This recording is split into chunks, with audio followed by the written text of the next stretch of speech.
Bem, então vamos iniciar aí a nossa aula de arte de hoje. Lembrando que no livro nós finalizamos, né? O livro a semana passada, porém, não dá para falar, né, tudo que tinha para falar do neoconcreto, dessa fase aí de arte, da arte contemporânea brasileira, em uma aulinha só. Nós falamos então sobre a Lygia Clark. Hoje nós vamos finalizar aí falando dela e falando desse movimento, né, desse tipo de arte que foi criada na década de 60 no Brasil, no finalzinho, né, da década de 50, início da década de 60, chamada de neoconcreto, tá? Então, ou neoconcretismo também, né? Também tinha esse nome, neoconcretismo.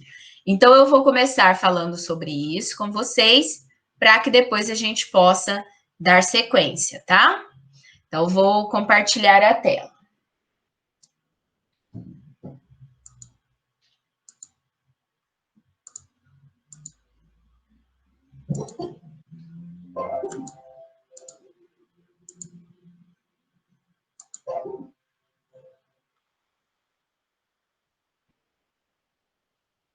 Então, primeiro nós vamos ver aí o que foram esses movimentos na arte, né? Esse concretismo e esse neoconcretismo, tá?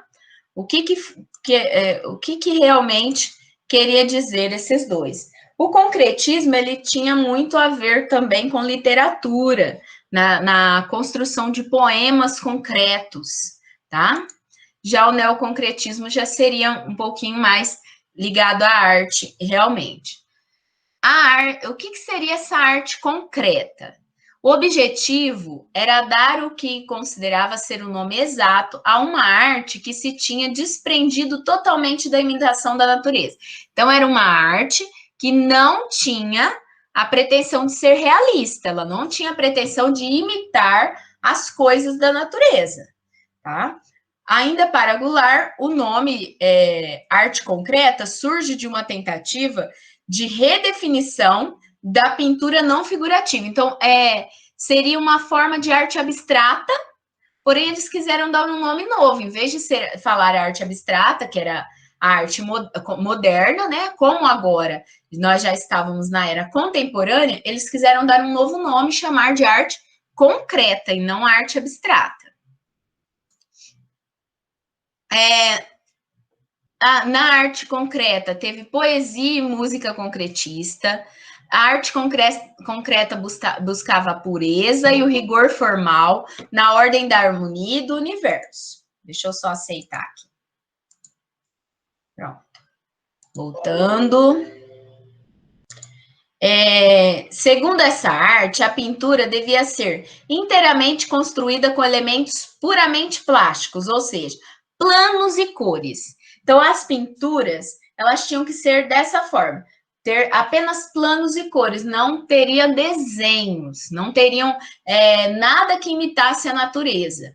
Sagacidade crítica e influência do designer e da arquitetura.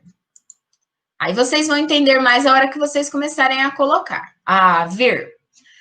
E já o neoconcretismo, ele se distinguiria do concretismo porque ele atribui ao leitor o papel de construção de um poema. Então, na literatura, o poema concreto era aqueles poemas que tinham palavras soltas e tal.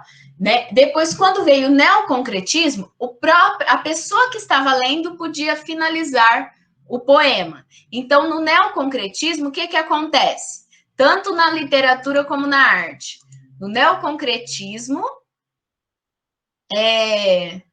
eles trazem a interação do público. Então, o público, ele passa a fazer parte da obra de arte, ele passa a interagir com as obras de arte, tá? Aí, são figuras fundamentais deste movimento, o poeta Ferreira Goulart e os artistas plásticos, Hélio Oiticica, lembra lá dos parangolés, que nós vimos no começo do ano, e a Lygia Clark, que nós estamos vendo agora.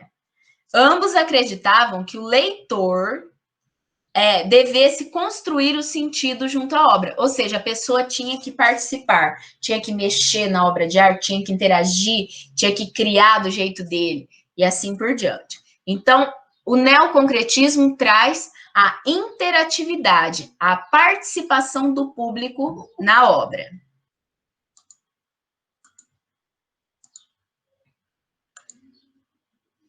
Bom, continuando. Arte concreta, grupo Ruptura. E arte neoconcreta, grupo Frente. Durante a arte concreta da década de 50, eles criaram um grupo de artistas que se chamava Grupo Ruptura. Por que Grupo Ruptura? Porque realmente queria romper com os padrões de arte figurativa. Não seria mais uma arte figurativa. Não teriam mais figuras, não teriam mais desenhos. E a arte neoconcreta, eles criam um grupo chamado Grupo Frente.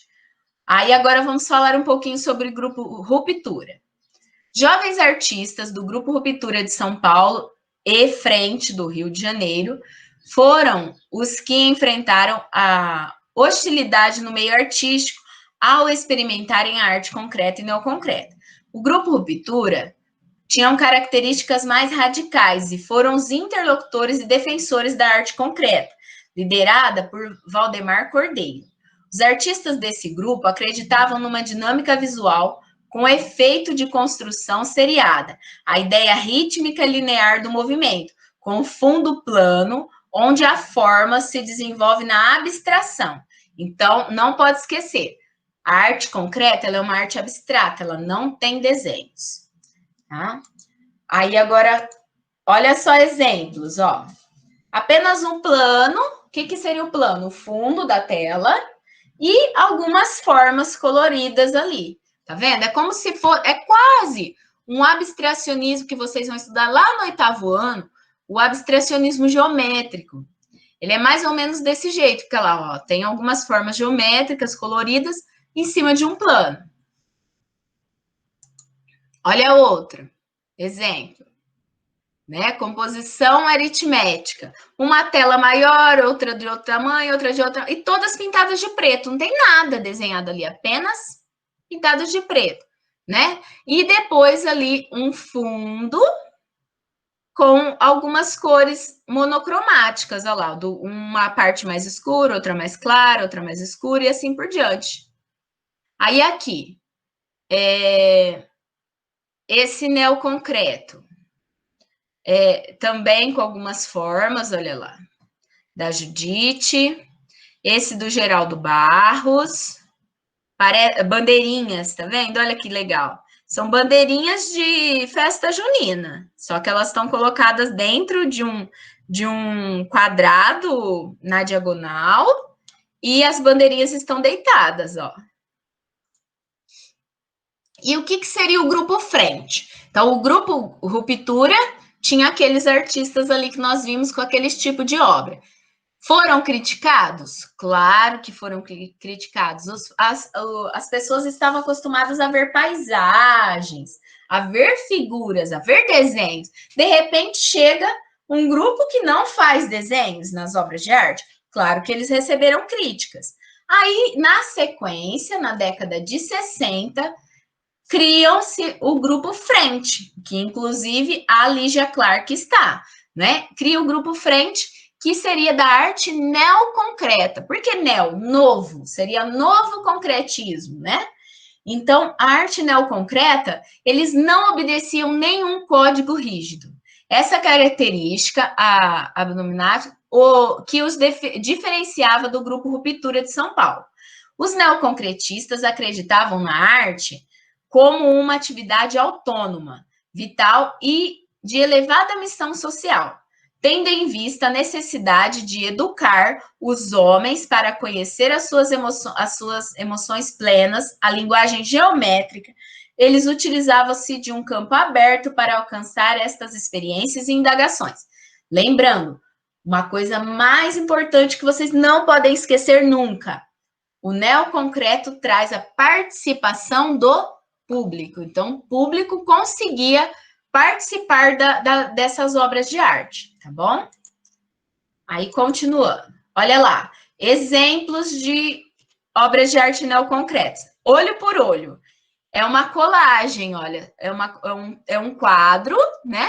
em que o artista fez várias colagens. Ele achou vários olhos em revistas, foi recortando. Tem algumas bocas aqui também, ó. Tem uma boca aqui, outra boca aqui, mas a outra aqui no meio, mas o que prevalece são os olhos. Então, ele foi recortando e foi montando essa colagem, como se fosse até uma pirâmide ali.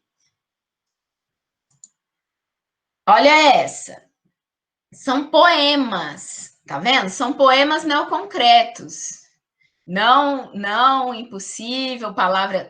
Esse daqui já é, ó. Ai, ama, vem. Se vocês, depois, se vocês tiverem um tempinho, porque não vai dar tempo nessa nossa aula. Como vocês não têm tarefa e tal, pesquisa poemas concretos para vocês verem como eles são, tá? Só para vocês terem uma ideia de como eles são. Olha, agora vamos para as obras de arte, realmente. Olha lá. Essa daqui, feita com pedaços de ferros recortados, tá vendo? Recortou como se fosse papel. E aí encaixou lá, encaixou um ferro dentro do outro e deu esse efeito. Aqui os bichos, né? Da série Bichos, da Lygia Clark. A poesia concreta,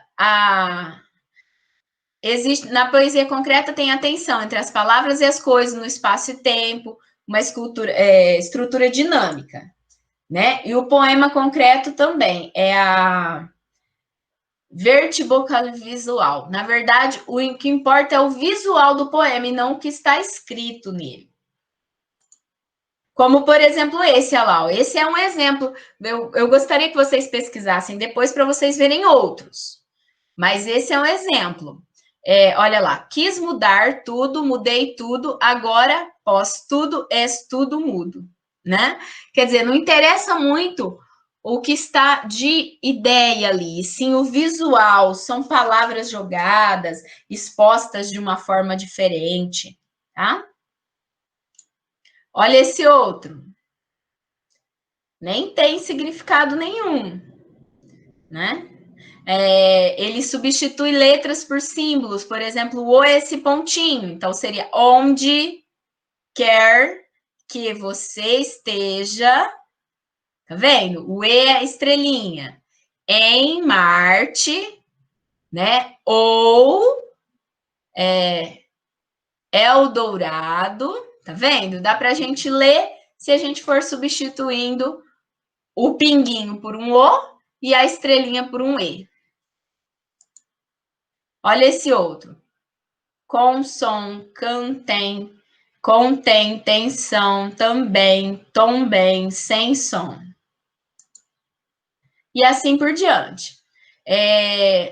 Aí agora nós não vamos falar muito desses outros, né, poemas, porque isso seria mais para a parte de literatura. Só vou falar desse. Olha esse que interessante. Ele escreve a palavra lixo com a palavra luxo. Então, dentro dele tá cheio de luxo, ó. Luxo, luxo, luxo, luxo, luxo, mas forma a palavra lixo. Tá vendo? Bom, deixa eu mostrar. Ô, professora, vai cair o concretismo e neoconcretismo na prova? Vai, mas vai cair só da parte de arte, não da parte de poemas. Só da parte da Lygia Clark, tá? Que vocês já viram a semana passada e nós vamos ver um pouquinho mais hoje.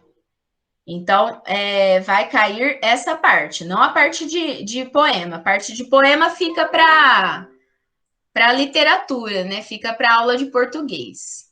O concretismo, ele não tinha essa interação? É só o neoconcretismo? Não, só o neoconcretismo que tinha a interação. O concretismo era escrito ou naqueles escritos já é parte do poema? Já é parte do poema. Ah, tá. Ó, deixa eu voltar então rapidinho só para vocês. Quer ver? Deixa eu mostrar para vocês a diferença. Ó, o concretismo na arte, ele seria esse aqui, ó. Seriam esses quadros. Figura abstrata? Isso, seriam esses quadros aqui, ó lá. que são geométricos, são formas geométricas, formas abstratas, que não formam figuras, ó, composições abstratas. Esse é o concretismo. Agora vocês vão ver, ó, agora eu vou mostrar a diferença o concretismo eram só colocados na parede, eram quadros, só que eles eram, né, mais abstratos ali. Esse é o concretismo. Agora vocês vão ver a diferença para o neoconcretismo. Olha só a diferença, quer ver? Deixa eu colocar um exemplo aqui para vocês. Olha esse. Esse aqui é do Hélio Oiticica. Tá vendo? É uma obra que se chama O Grande Núcleo. Era como se fosse um labirinto, tá vendo aqui o chão? A pessoa tirava o sapato.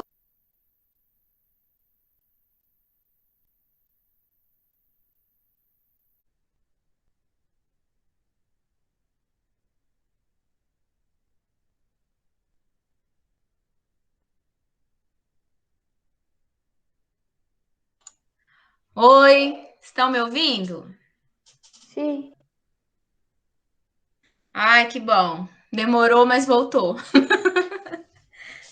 Deixa eu mandar lá no grupo.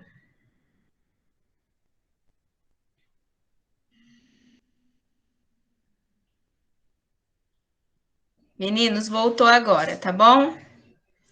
Quantos minutos ficou, gente? Alguém marcou? A gente fica mais, pode ser? Para eu conseguir finalizar tudo?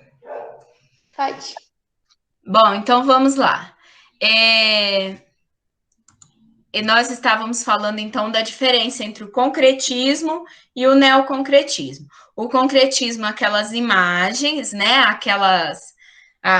Aqueles quadros abstratos, apenas com formas geométricas, né? Que ficavam na parede, não tinha interação. O neoconcretismo já não. O neoconcretismo tinha o público podia passear pela obra, podia tocar na obra, como por exemplo essa, né, que eu vou compartilhar aqui com vocês agora para mostrar. Essa daqui lá do Hélio Oiticica, o grande núcleo. Que o que acontecia? A pessoa poderia ficar descalça e passear por aqui, tá vendo? No meio dessas placas, né, de madeira, como se fosse um labirinto. Então a pessoa passava ali por aquele labirinto, a pessoa podia tocar nas placas, as placas eram penduradas por cabo de aço, ó, dá para ver, não dá? Os risquinhos. Abram aí o microfone e fala. Sim. Olha lá, era essa estrutura de madeira pregada no teto, né? Tá vendo? Fixada no teto. Dessa estrutura de madeira saíam os cabos de aço que prendiam as placas de madeirinha ali embaixo, tá vendo? E aí, aí eles iam, né, passeando, andando ali naquele meio, tá? Então, essa é a grande diferença entre o neoconcretismo e o concretismo. O concretismo, apenas imagens não figurativas em quadros. Já o neoconcretismo não, usava vários materiais, diferentes formas de materiais inusitados, coisas diferentes, e o público podia passear, podia tocar, podia interagir com a obra, tá bom? Aí agora vamos ver outros exemplos, ó, de neoconcretismo. Olha lá, os parangolés que vocês viram, né, no começo do ano. Olha lá, aqui os parangolés estão pendurados, ó. A pessoa podia só passar e ver o parangolé, ou ela podia vestir o parangolé e sair dançando, fazendo uma performance, né? Então, qual é a grande diferença aí entre uma e a outra? A mesma base, elas possuem a mesma base concreta, inclusive em 1956. Os dois grupos expõem juntos, né, na primeira Exposição Nacional de Arte Concreta, mas a diferença entre o grupo Pintura e o grupo Frente era a experimentação de outras linguagens, como o grupo Frente, ele queria experimentar coisas novas, linguagens novas, como no caso do parangolé, que se juntava com a música e a dança, porque colocava-se uma música de fundo, a pessoa era chamada para vestir o parangolé e sair dançando, tá? Aí agora, continuando. Olha lá, grupo Ruptura. Um quadro cheio de formas abstratas, tá vendo? Principalmente geometrizadas. Grupo Frente, mais emocional. Por quê? Porque interagia, era uma interação entre as artes e o espectador. Olha lá a pessoa passando no meio do labirinto criado pelo Hélio de Sica. Então, essa é a grande diferença do grupo Ruptura, que era do concretismo, para o grupo Frente, que era do neoconcretismo. Aí, a principal arte interativa, que ficou conhecida no mundo inteiro, foi as obras da série Os Bichos, de 1960, exatamente da Lygia Clark, que nós vimos no livro de arte. Então, olha lá, ela está manipulando, aqui é uma foto dela mesma, manipulando o seu bicho, e aí eles ficavam sobre as mesas e as pessoas podiam manipular e podiam formar outros bichos. Né? Então, essa é a grande criação dos neoconcretos. Eles criavam a possibilidade de participação em caráter lúdico do espectador com a obra. Então, o artista podia participar. Né? A pessoa, o público, a pessoa que estava lá vendo, podia participar. Aí, olha lá, alguns dos principais artistas neoconcretos. Quem são eles? Lygia Clark. Ela gostava de explorar o espaço com os seus não objetos, como ela mesma chamava, utilizando materiais diversos, como madeira, alumínio, borracha. As suas esculturas assumem formas orgânicas e se integram ao espaço, se adaptam, como que se estivesse em movimento. Por exemplo, essa daqui, ó, feita em borracha, ó, parece que está em movimento. Ela faz em papel, ó, a obra caminhando. Ela fez essa obra mole com borracha. E essa aqui é uma escultura, né, baseada naquele laço infinito do Max Beer, tá vendo? No princípio da fita de Möbius, que você não sabe se ela tá por dentro, se ela tá por fora, e assim por diante. Como gravadora, explorava a textura pré-existente dos materiais, como a madeira, por exemplo. Aqui, ó, ela fazia gravuras, que é tipo aquilo que vocês fizeram no começo do ano comigo, lá com o nome arte, para fazer a capa do caderno. Então, gravura, passou a tinta na madeirinha, né? E colocava o papel por cima para gravar. No caso das gravuras da Lígia, ela não fazia desenhos, ela queria mostrar a textura da madeira. Ó. Então, ela pegava uma madeira mais riscadinha, outra não, e aí ela mostrava as texturas, as diferentes texturas da madeira, tá? E aí aqui, olha só, essa daqui já é uma obra que se chama Ovo.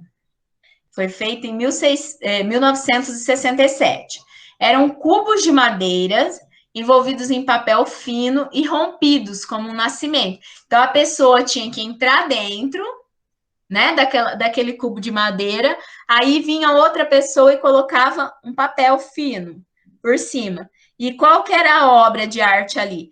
A forma como a pessoa tinha que sair daquele ovo, como se ela tivesse entrado dentro de um casulo, dentro de um ovo, e aí a forma como ela ia sair, fazer uma performance, usar o próprio corpo para sair e criar a obra de arte, tá?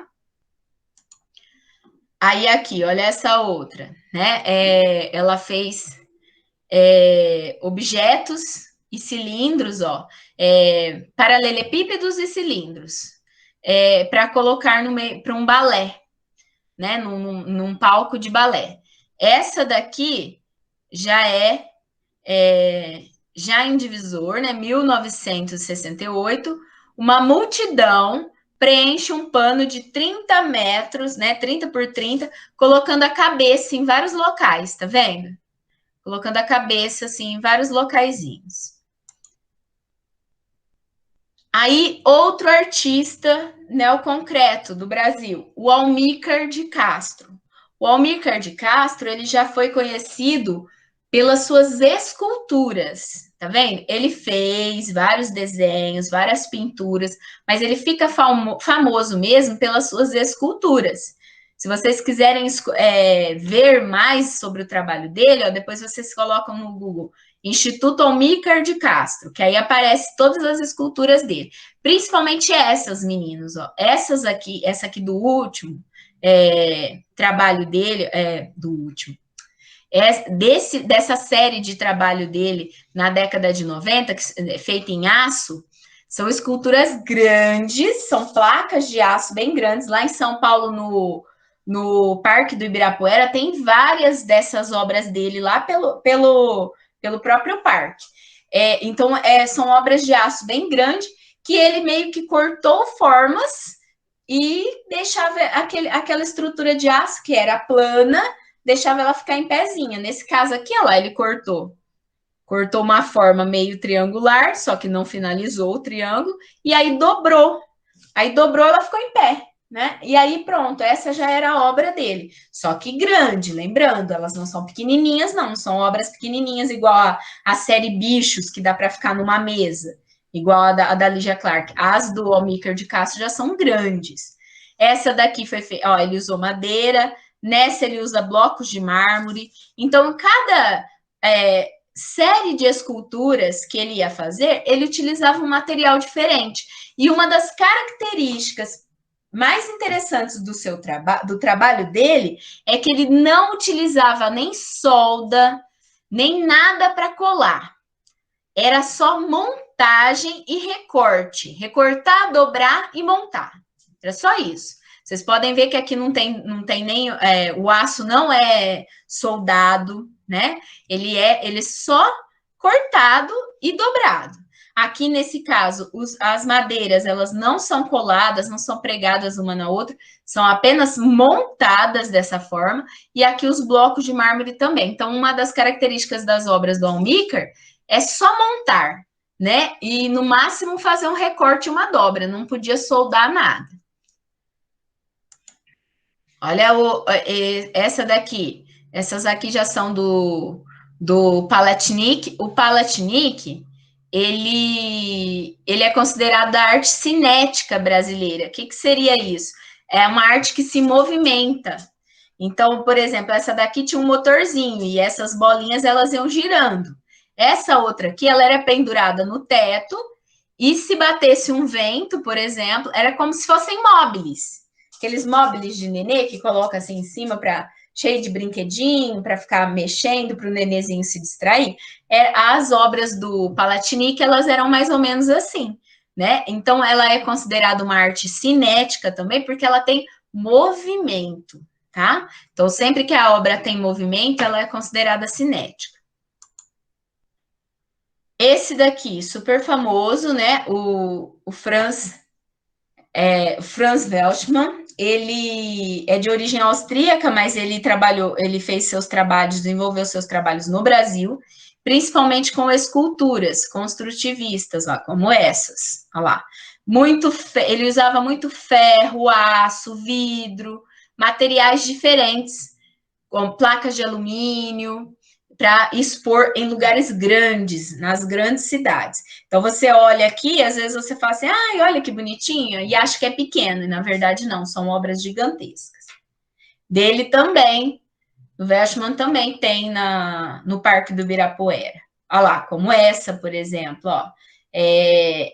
São obras mais ou menos parecidas com essas que estão no Parque do Ibirapuera. São placas de alumínio recortadas e dobradas, olha lá. E aí ele forma as esculturas. É parecido com as do Almícar. São parecidas. E aí, é claro, né, o Hélio Oiticica, que nós já falamos. Então, esses são alguns artistas.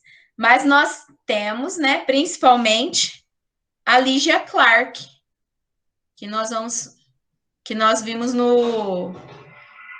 no nosso... Nós vimos no nosso livro, e aí agora eu vou passar um videozinho para vocês que fala sobre ela, tá bom? Deixa eu só configurar aqui para vocês poderem ouvir.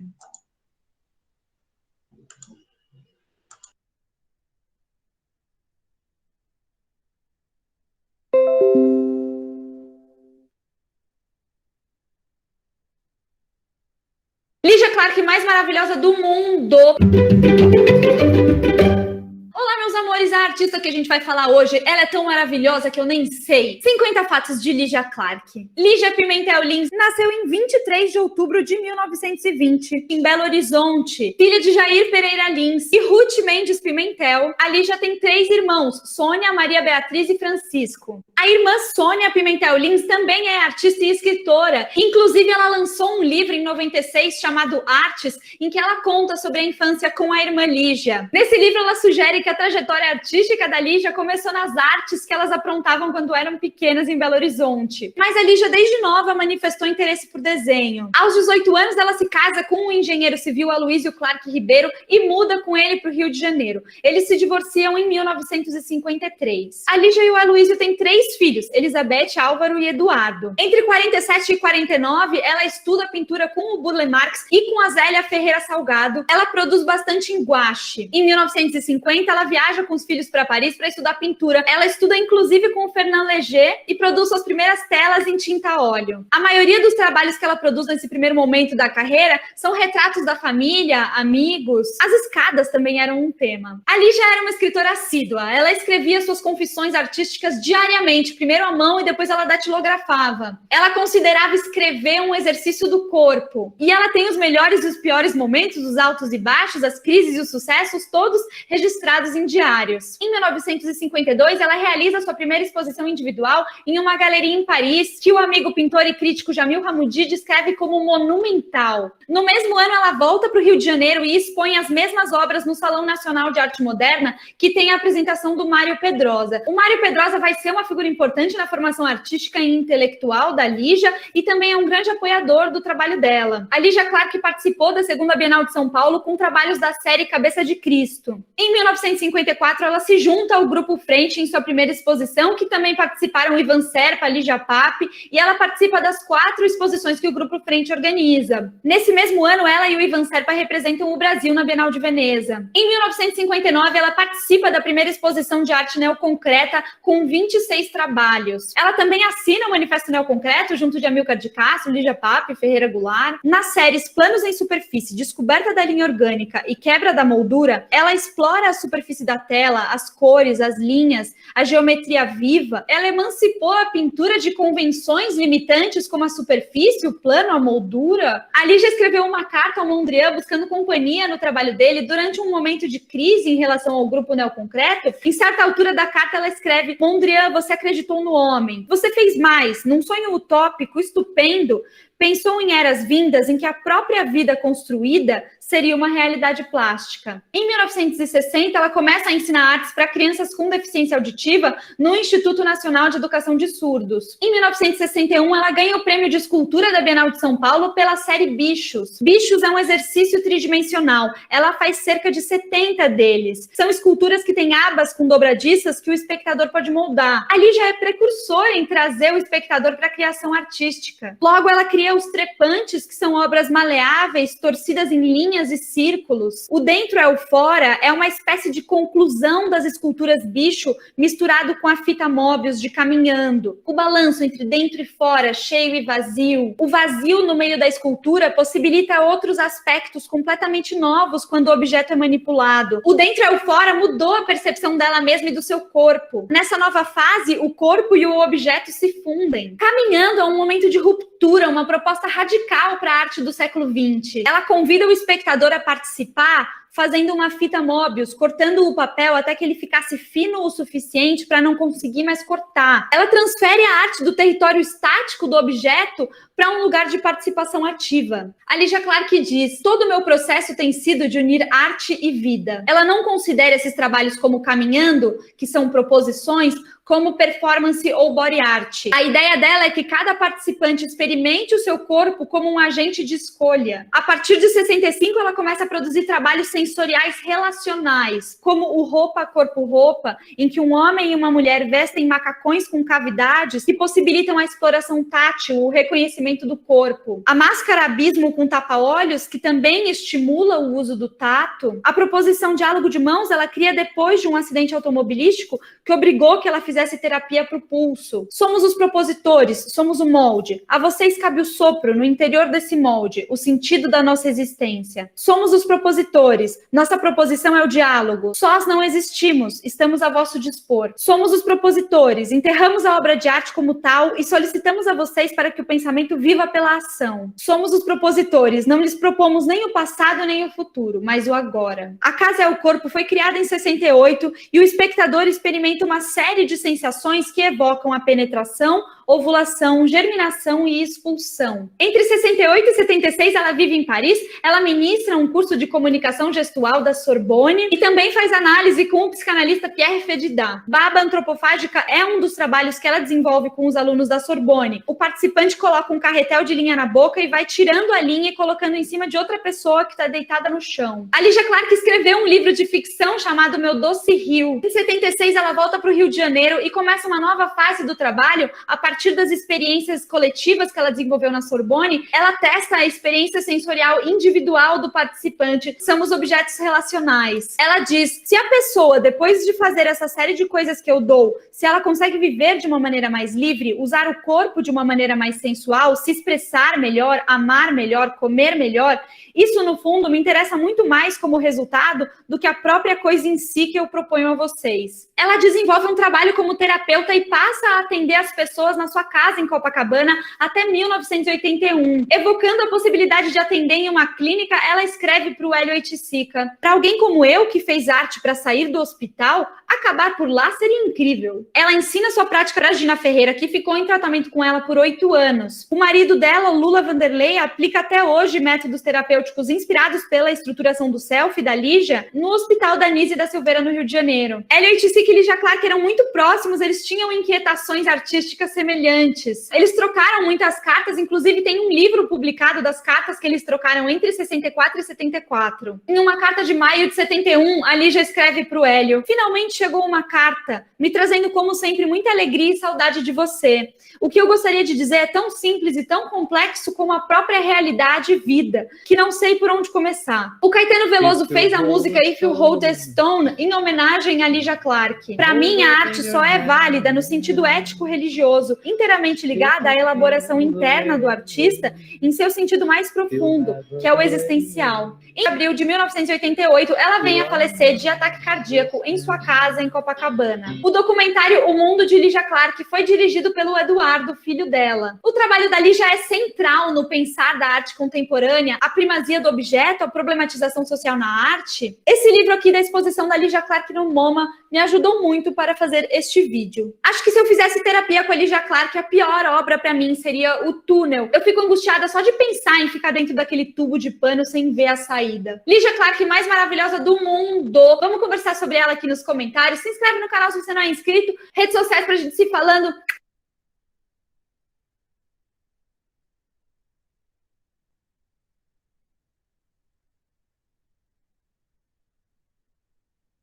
Meninos, então vocês puderam ver, né, toda a trajetória aí da Lygia Clark, né? Vocês viram que depois ela parte para terapia, até aí ela começa a fazer algumas obras experimentais, né, como, por exemplo, essa do túnel, que ela falou agora no final, a pessoa tinha que passar pelo túnel, assim, essa eu também acho que me sentiria meio apavorada, né?